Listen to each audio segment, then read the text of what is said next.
المنار المنار المنار المنار المنار المنار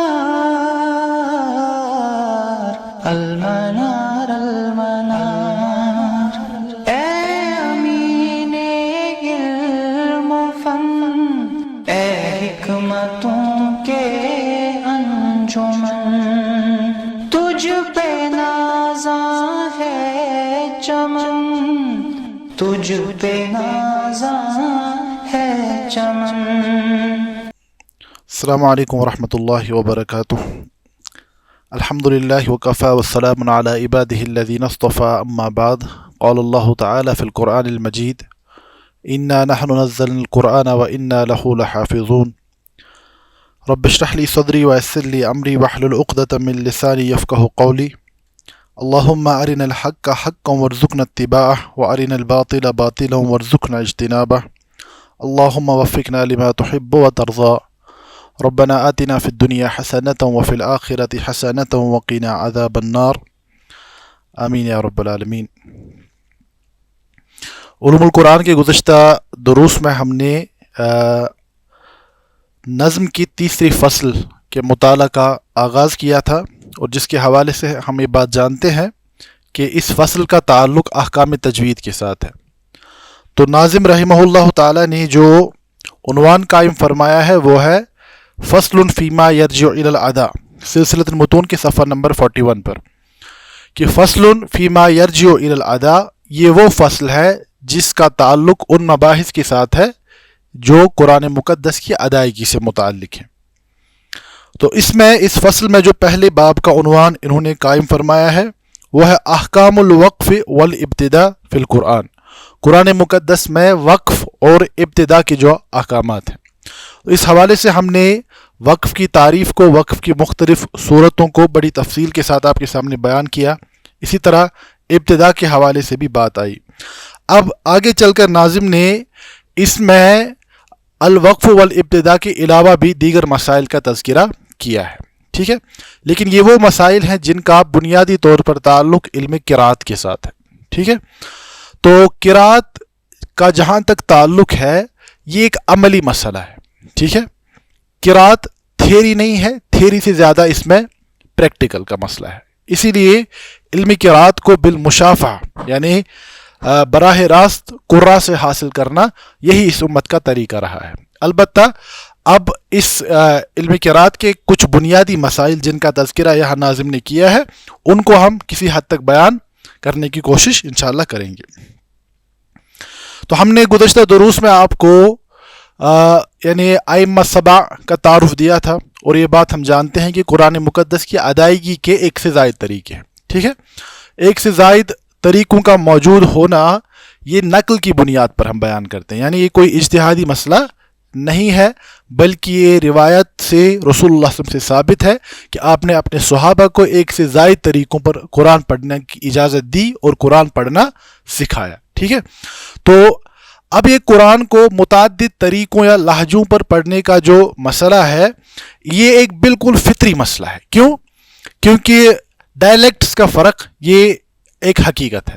اگر ہم یہاں اپنی ایک چھوٹی سی وادی میں بھی دیکھتے ہیں تو حالانکہ یہ کوئی بڑا علاقہ نہیں ہے، تو یہاں اس علاقے میں بھی متعدد لہجات پائے جاتے ہیں۔ ساؤتھ کشمیر کا لہجہ مختلف ہے، سری نگر کا لہجہ مختلف ہے، اگر آپ نارتھ میں چلے جائیں تو وہاں پر لہجہ مختلف ہے۔ تو یہ لہجات کے حروف کی ادائیگی کا جو یہ فرق ہوتا ہے تو یہ ایک فطری مسئلہ ہے، اور یہی معاملہ عربوں کے یہاں بھی پایا جاتا ہے، یعنی جو عرب ہے وہاں بھی لہجات کا حروف کی ادائیگی کا فرق ملتا ہے، ٹھیک ہے۔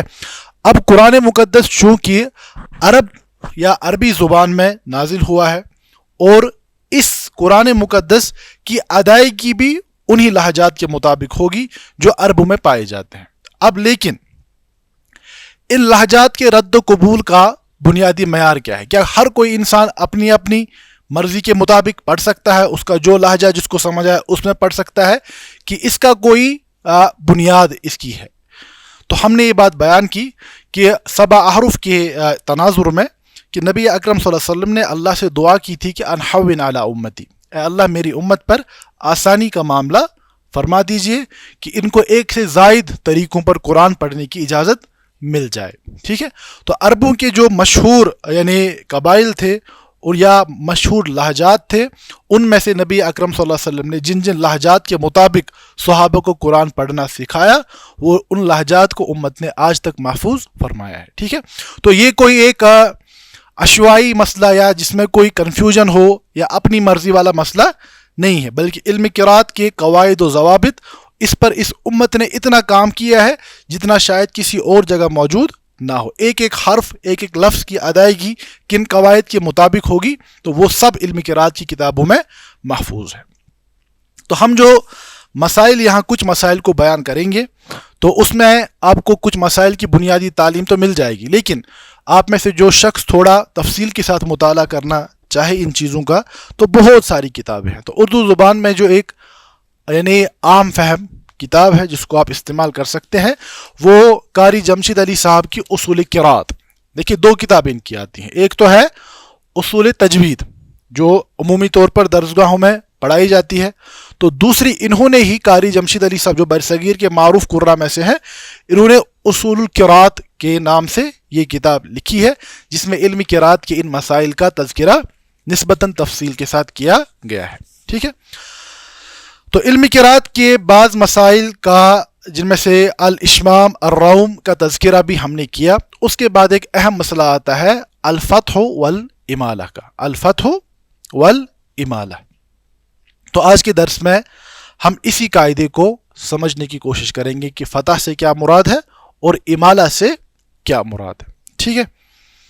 تو اسی کا تذکرہ یہاں پر ہم دیکھتے ہیں نظم میں بھی موجود ہے کہ وَكُلُّ مَرْسُومٍ بِيَا سِوَا عَلَى حَتَّى لَدَى وَمَا زَكَى مِنْكُمْ إِلَى وَافَقَ فِيهَا وَرْشَنَا مُقَلِّلًا وَابْنُ كَثِيرٍ لَا يُمِيلُ مَا تَلَى. ٹھیک ہے. تو یہاں پر اس امالہ کا تذکرہ کیا گیا ہے. تو امالہ کے ساتھ پہلے فتح کو سمجھنا ضروری ہے کہ فتح سے کیا مراد ہے اور امالہ سے کیا مراد ہے. تو جہاں تک یہ الفتح والامالہ کا مسئلہ ہے، بنیادی طور پر سمجھیں کہ یہ عربوں کے لہجات میں سے معروف دو لہجات ہیں. ٹھیک ہے. یعنی جو فصیح عربی زبان ہے اس کے دو مختلف یہ لہجات ہیں. جیسے ہم نے کافی مرتبہ آپ کو یہ مثال یہاں پر بیان کی، اگر ہم اپنے تناظر میں دیکھیں سری نگر میں ہم را کا استعمال کرتے ہیں اور ساؤتھ میں ڈال کا استعمال ہوتا ہے، پارن. اور اگر آپ ساؤتھ میں دیکھیں گے تو وہ پاڑن، وہ اس طریقے سے پڑھیں گے، یعنی را کو ڈال کے ساتھ ادا کریں گے. ٹھیک ہے. اسی طرح عربی زبان کے جو مختلف لہجات ہیں انہی لہجات میں سے الفتح والامالہ کا مسئلہ ہے. الفتح کسے کہتے ہیں کہ حروف کی ادائیگی کے وقت آپ کا جو منہ ہے یہ کیسے کھلتا ہے. ٹھیک ہے. بعض یعنی زبانیں ایسی ہیں جہاں پر حروف کی ادائیگی میں منہ کا کھلنا زیادہ ہوتا ہے، ایسے. ٹھیک ہے. بعض لہجات میں منہ کا کھلنا بہت کم ہے، ٹھیک ہے. تو بعض وہ ہیں جو متوسط ہیں. جو عربی زبان کے لہجات ہیں، عربی زبان کا جو یہ فتح ہے، الف، جب آپ الف ادا کریں گے الف، تو اس میں آپ کا منہ نہ زیادہ کھلے گا نہ زیادہ بند رہے گا. درمیانی درجے میں آپ کی زبان بالکل فلیٹ حالت میں، راحہ اسے کہا جاتا ہے، وضع الراحہ، بالکل فلیٹ حالت میں رہے گی. اور اسی کو ہم کہتے ہیں کہ یہ الف کی ادائیگی کے وقت نہ ہی آپ کا منہ فتح زیادہ کھلتا ہے نہ ہی یعنی کم کھلتا ہے، بلکہ فتح العربی فتح وسط. فتح العربی جو عربوں کا فتح ہے، عربی زبان میں جو فتح کا معاملہ ہے وہ درمیانی ہے. ٹھیک ہے. الف نہیں ہے، یا بالکل کم نہیں ہے، درمیانی ہے. ٹھیک ہے. تو اس کو ہم کہتے ہیں فتح. ٹھیک ہے. اب یہ مسائل کیوں اہم ہیں؟ یہ مسائل فتح کا مسئلہ سمجھنا یا امالہ کا مسئلہ سمجھنا یہ اہم اس لیے ہے تاکہ ہم قرآن مقدس کے جو مختلف طریقے ہیں پڑھنے کے ان سے باخبر ہو جائیں. تو اس مسئلے کی اہمیت کی پیش نظر امام ابن القاصح نے ایک کتاب لکھی جس کا نام ہے قرۃ العین فی الفتح والامالۃ وبین اللفظین۔ اب اس کتاب کے عنوان میں 3 چیزوں کا تذکرہ کیا گیا ہے، ایک فتح، دوسرا امالہ، اور تیسرا بین اللفظین۔ ان کا کیا مطلب ہے وہ ہم انشاءاللہ سمجھیں گے۔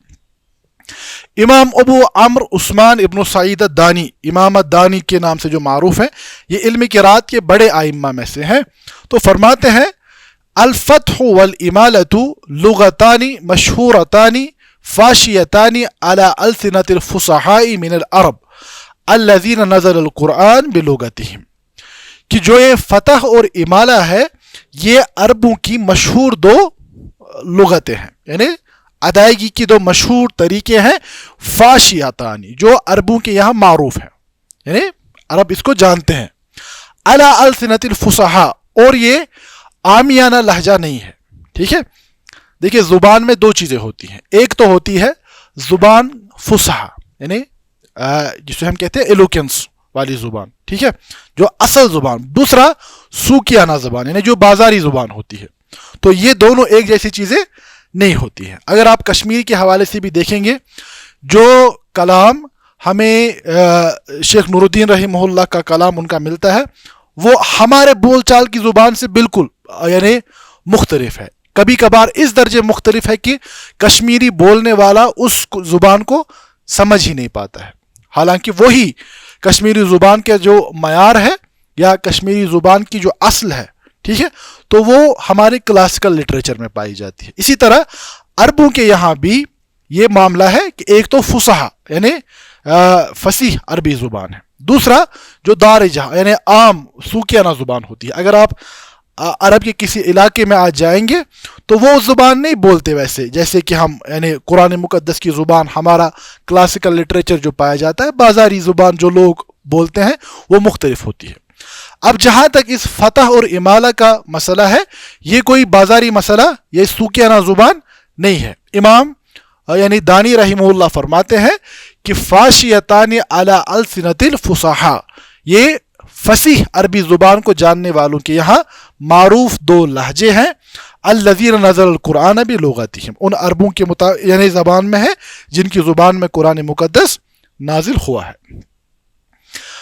فالفتح لغت اہل الحجاز، جہاں تک فتح کا تعلق ہے حجاز کے علاقے میں رہنے والوں کا جو طریقہ ہے، جیسے میں نے کہا سری نگر میں ہم را پڑھتے ہیں، وہاں ساؤتھ میں ڈال پڑھتے ہیں، اسی طرح عرب میں سے حجاز کے علاقے میں جو رہنے والے لوگ ہیں ان کا معروف لہجہ فتح کا ہے، اور جو باقی ہیں یا نجد یا تمیم، اسد، قیس، یہ عربوں کے مشہور قبائل تھے اور ابھی بھی ہیں، ٹھیک ہے۔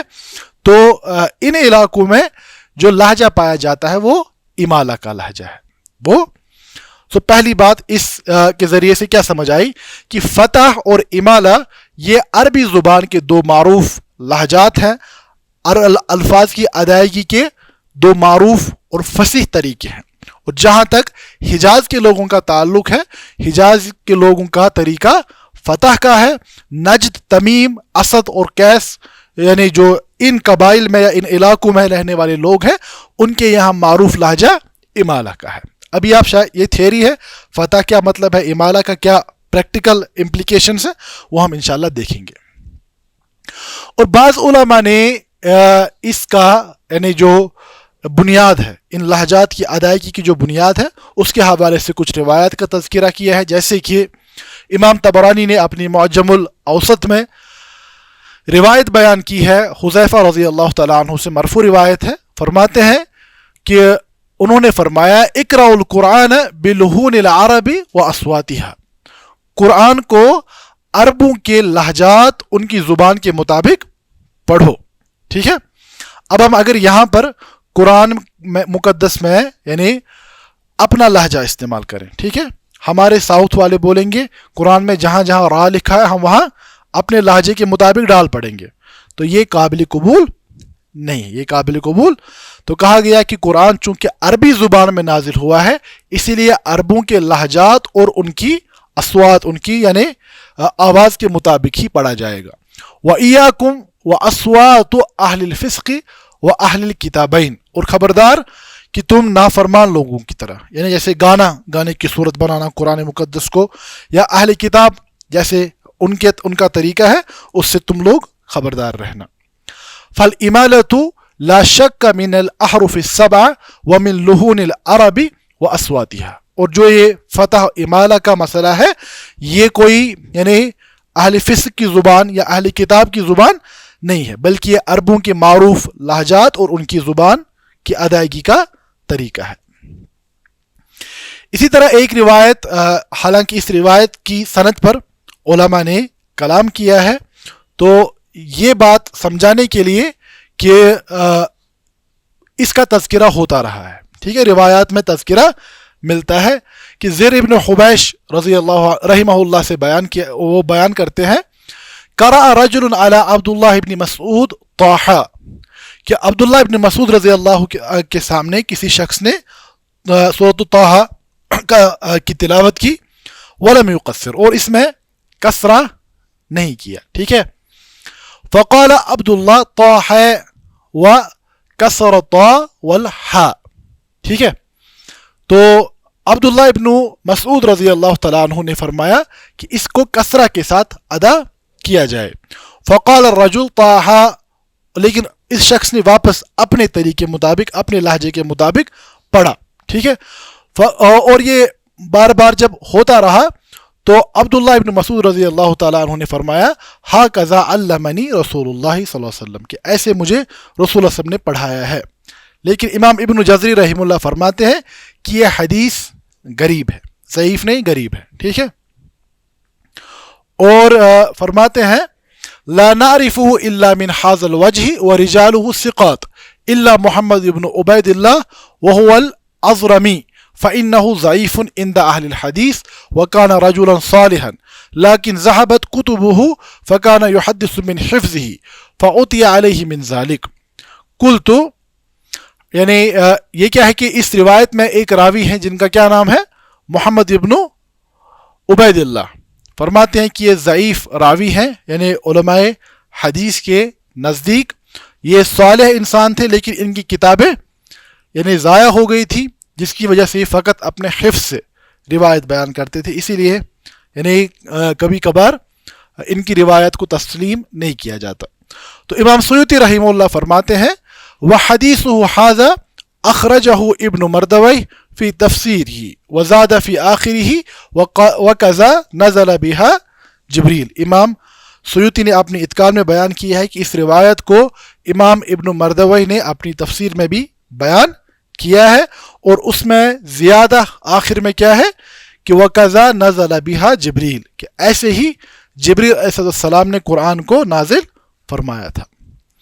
یعنی اس روایت کی بنیاد پر فتح اور امالہ، حالانکہ روایت میں بعض علماء کے نزدیک ضعف پایا جاتا ہے اس کو سامنے رکھتے ہوئے، لیکن علم قرات میں فتح امالہ بالکل معروف چیزیں ہیں. ٹھیک ہے، اب جہاں تک تعریف کا تعلق ہے کہ امالہ کسے کہتے ہیں، فتح کسے کہتے ہیں، ٹھیک ہے، تو لغوی اعتبار سے مالا یمیلو، کسی چیز کا، یعنی مالا یمیلو ہم کہتے ہیں کسی چیز کا کسی چیز کی جانب مائل ہونا. ٹھیک ہے، مالا الیہ، کہ کوئی شخص کسی شخص کی جانب یا کسی چیز کی جانب مائل ہو گیا.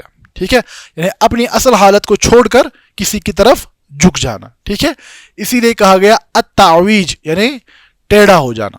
ٹھیک ہے، اصل سے ٹیڑھا ہو جانا لغوی اعتبار سے. من عملت الرمح ونحوه اذا اوجته، یعنی میں نے تیر کو ٹیڑھا کر دیا یا اس کی جانب جھک گیا. ٹھیک ہے، اپنی اصل حالت سے یعنی جھکاؤ پیدا کرنا، اس کو ہم لغت میں امالہ کہتے ہیں. اور اصطلاحی اعتبار میں تقریب الفتحۃ من الکسرہ، اور یہی امالہ کی تعریف ہے، تقریب الفتحۃ من الکسرہ. الف زبر آ، الف زیر اے. ٹھیک ہے، تو زبر کو فتحہ کو کسرہ کی جانب مائل کرنا. ٹھیک ہے، آ کے بجائے ای نہیں آپ پڑھیں گے بلکہ اس کے قریب جائیں گے. ٹھیک ہے، اور والالف من الیا، اور الف کو یا کی جانب لے کر جانا. من غیر قلب خالص ولا اشباع مبالغ فی، مگر قلب نہ ہو. قلب مطلب کہ زبر کو آپ زیر میں تبدیل نہ کریں، الف کو یا میں تبدیل نہ کریں. جیسے ہم سورۃ الناس میں دیکھیں گے، آگے میں اس کو بیان کروں گا انشاءاللہ. قل اعوذ برب الناس، ٹھیک ہے، ناس ہم نے پڑھا، ٹھیک ہے، تو اس میں فتح پایا جاتا ہے. جب ہم نے زبر کے ساتھ پڑھا تو ہم الف کو پورا ادا کرتے ہیں، ناس، ٹھیک ہے. لیکن اگر اس میں ہم امالہ کے ساتھ ادا کریں اس کو، تو فتح کو ہم کسرہ کی جانب تبدیل کریں گے اور الف کو یا کی جانب، لیکن قلب کے بغیر. دیکھیے قلب کا کیا مطلب ہے، ہم فتح کو کسرہ میں مکمل طور پر تبدیل کر دیں اور الف کو یا میں مکمل طور پر تبدیل کر دیں. پھر کیا بنے گا، نون پہ اگر آپ کسرہ لگائیں، الف کو یا میں تبدیل کریں، نیس، ٹھیک ہے. تو یہ قلب ہے، آپ نے فتح کو کسرہ میں تبدیل کر دیا، الف کو یا میں تبدیل کر دیا، نیس. تو یہ امالہ نہیں ہے، یہ قلب ہے، ٹھیک ہے. اب جھکاؤ پیدا کرنا، فتح کو کسرہ نہیں بنانا لیکن کسرہ کی جانب مائل کرنا، الف کو یا میں تبدیل نہیں کرنا بلکہ مائل کرنا، ٹھیک ہے.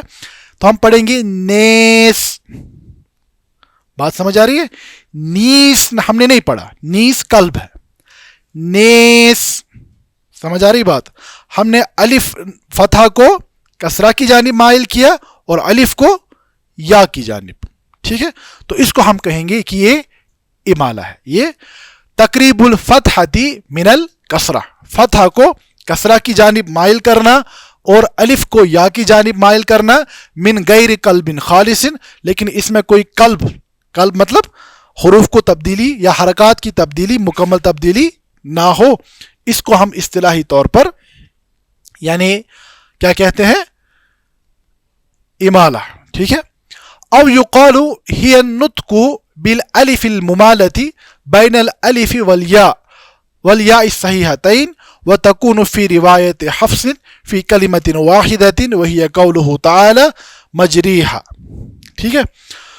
تو یہ کیا ہے، یا اس کی تعریف کیا ہے کہ آپ الف کو امالہ کے ساتھ اس طریقے پر ادا کرتے ہیں کہ آپ الف اور یا کے درمیان، یعنی نہ خالص الف ہے نہ خالص یا ہے. بات سمجھ آ رہی ہے؟ اور امام حفص کی روایت میں جو ہم پڑھتے ہیں، یعنی ہماری جو ہم نے علم قرات کا جو تعارف بیان کیا تھا اس میں ہم نے روایات کا تذکرہ کیا، اور جو روایت ہمارے یہاں یعنی برصغیر میں اور ہم کہیں گے کہ عالم اسلامی کے بڑے حصے میں جو روایت پڑھی جاتی ہے وہ ہے حفص عن عاصم، حفص عن. تو امام حفص کی روایت میں یہ نہیں پایا جاتا، امالہ نہیں پایا جاتا سوائے ایک لفظ پر، ٹھیک ہے. وہ لفظ کون ہے؟ وہ سورۃ الحود کی آیت نمبر 41 ہے. بسم اللہ، اصلی میں یہ را فتح کے ساتھ ہے، فتح کے ساتھ ہے، ٹھیک ہے.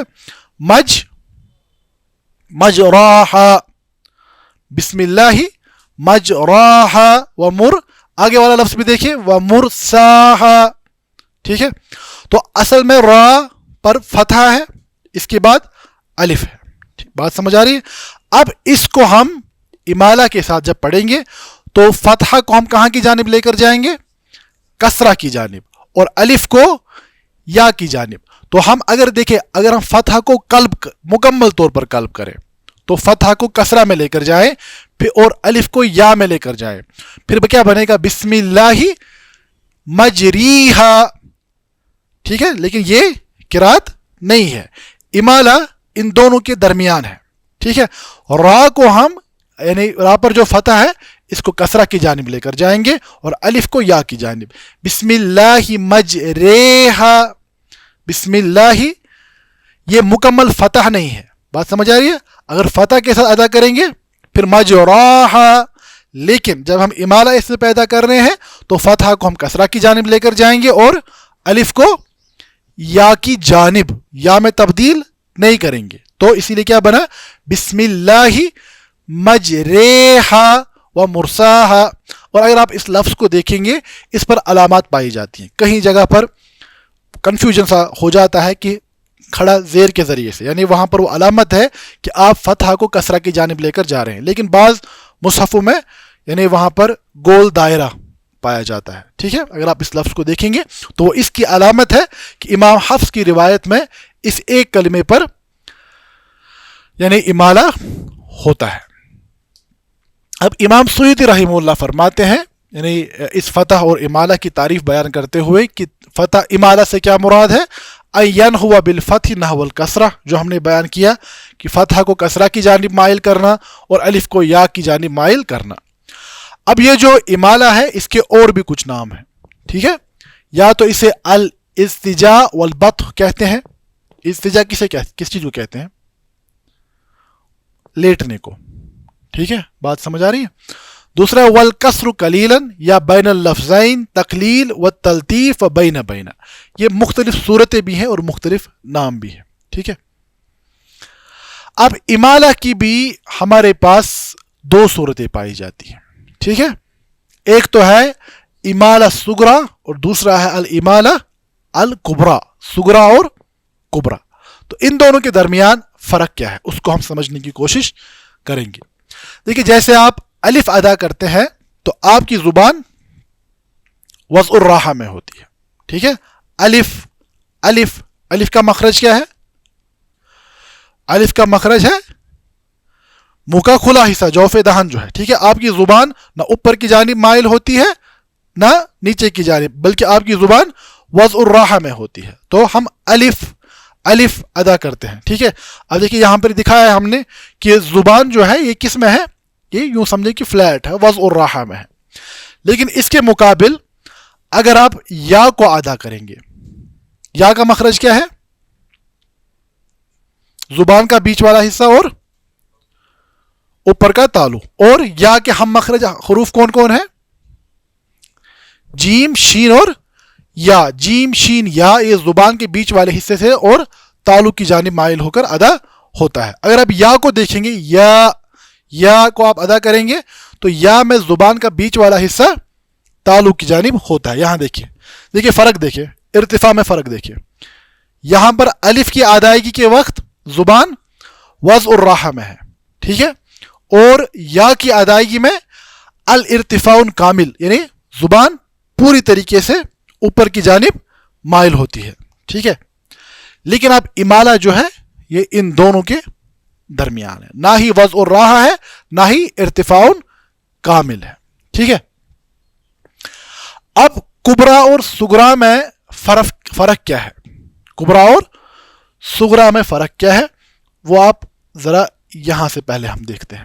ٹھیک ہے, جو یہ ہماری ورٹیکل یعنی جو لائن ہے تو یہ کس کی جانب کس کا اشارہ کرتی ہے؟ الف. آپ نے الف کو ادا کیا اور یا ہاریزونٹل ہماری والی.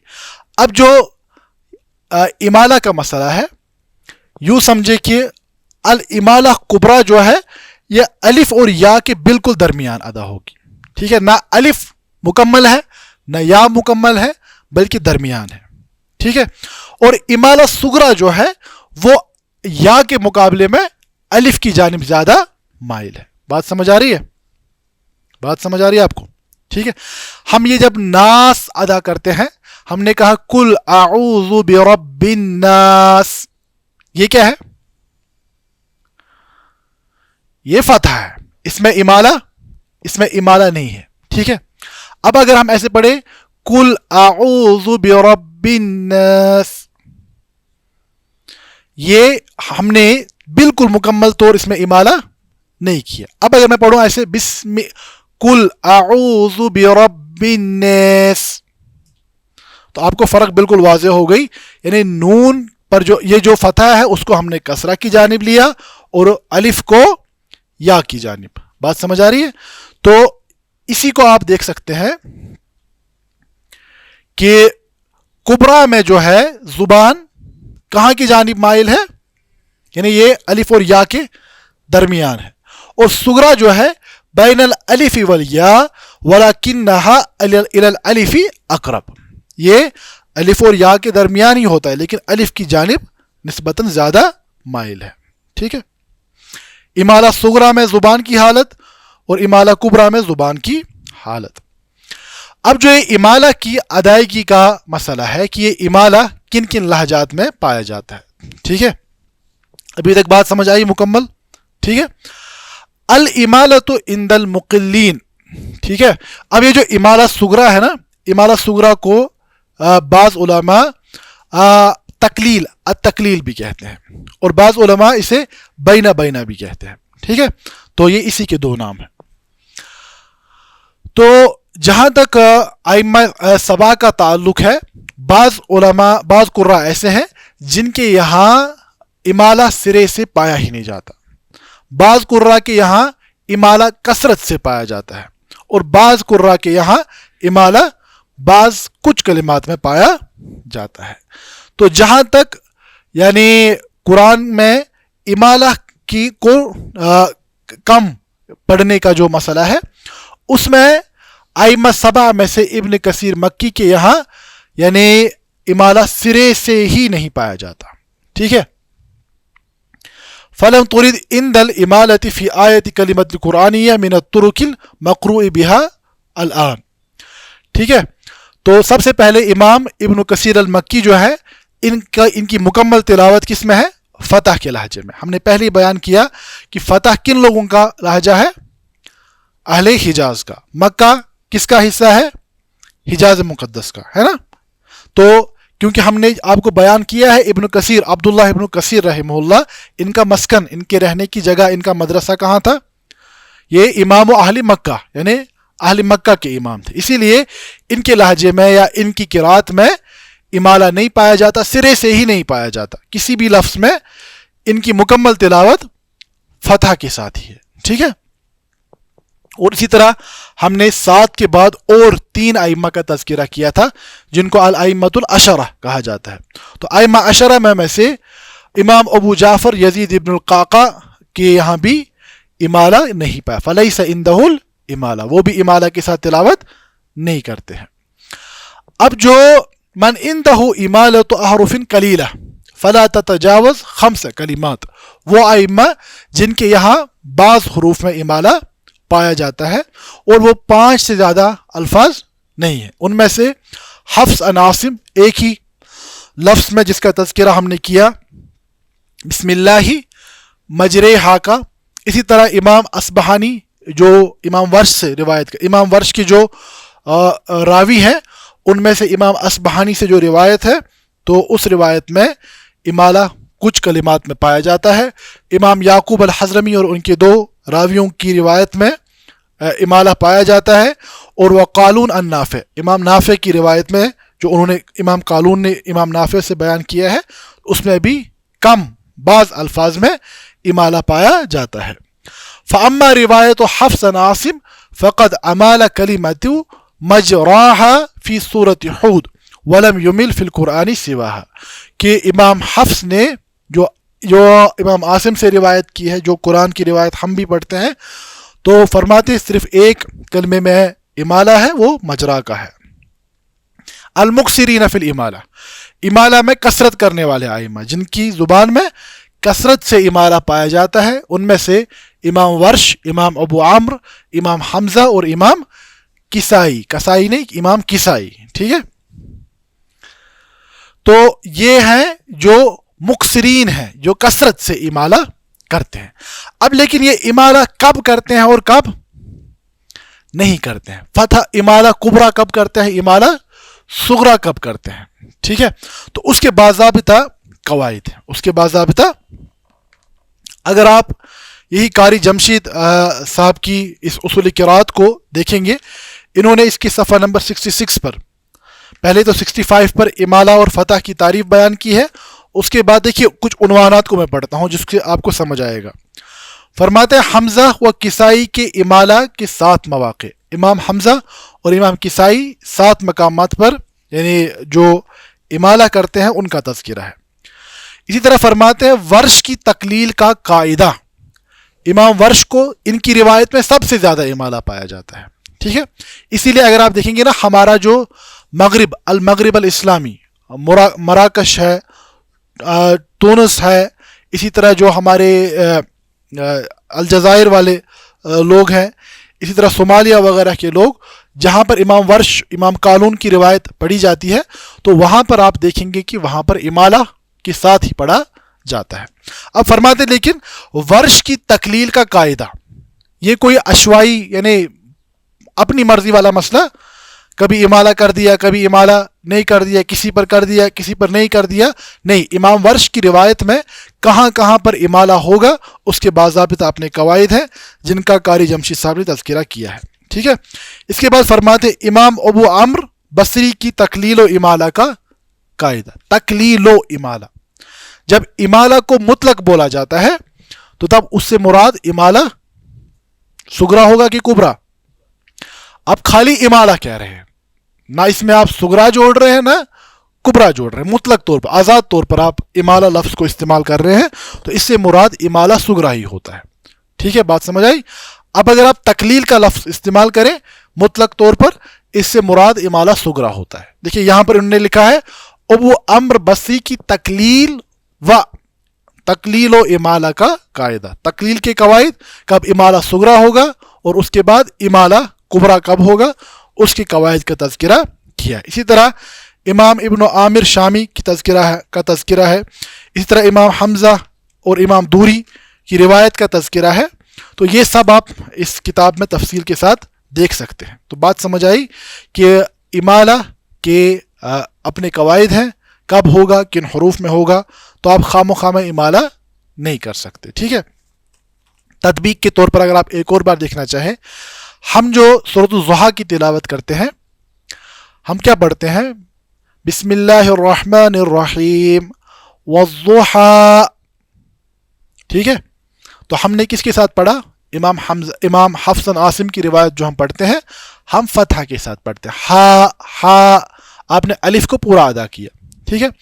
اب اگر آپ امام ورش کی روایت میں پڑھیں گے تو وہاں پر فتح کسرہ کی جانب مائل ہوگی اور الف یا کی جانب. والضحى. ٹھیک ہے.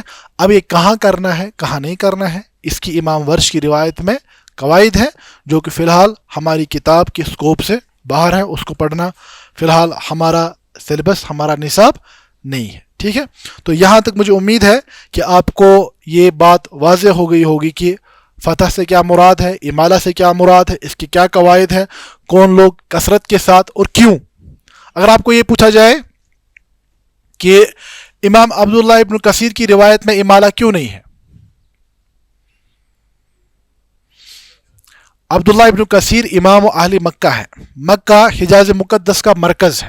حجاز کا جو لہجہ ہے وہ فتح کا ہے، وہاں امالہ نہیں پایا جاتا.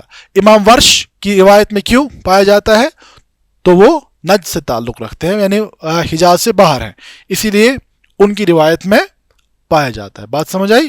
تو یہ لہجات ہیں، لغات ہیں، فصیح ہیں، دونوں فصیح ہیں. بات سمجھ آ رہی ہے. اور قرآن مقدس کی تلاوت میں دونوں صورتیں جائز ہے، لیکن اس بات کو سمجھیں کہ آپ روایات کو مرضی کے مطابق نہیں پڑھ سکتے. کبھی کبھار کیا ہوتا ہے کہ آپ آدھا حمزہ کی روایت میں پڑھیں گے، یعنی امام حفص کی روایت میں پڑھیں گے، آدھا امام ورش کی روایت میں پڑھیں گے، تو یہ تخلیط یہ جائز نہیں ہے. ٹھیک ہے. تو اس اعتبار سے جس روایت میں آپ نے قرآن مقدس کو حاصل کیا ہے، جس میں آپ کا اتقان ہے، اسی روایت کے مطابق آپ قرآن کو ادا کریں گے. ہم حفص عن عاصم کی روایت کو پڑھتے ہیں، اسی لیے ہمارا امالہ فقط ایک جگہ پر ہوگا، سورہ ہود کی آیت میں بسم اللہ مجریہا و مرساہا مرسا. اب دیکھیں یہاں پر مجریہا میں تو امالہ ہے، مرساہا میں نہیں ہے. اسی لیے ہم نے کہا جو علم قرات ہے یہ نقل کی بنیاد پر ہے، یعنی جو امت میں روایت کے سلسلے سے یہ معاملہ آگے چلا ہے. تو اللہ سبحانہ وتعالی ہمیں اس معاملے کو سمجھنے کی توفیق عطا فرمائے اور قرآن مقدس کو صحیح سے صحیح ادا کرنے کی توفیق عطا فرمائے. ھذا ما عندی واللہ تعالی عالم وصلی اللہ علی نبینا محمد وآلہ وصحبہ وسلم وآخر دعوانا ان الحمد للہ رب العالمین. المنار المنار المنار المنار المنار المنار المنار اے امین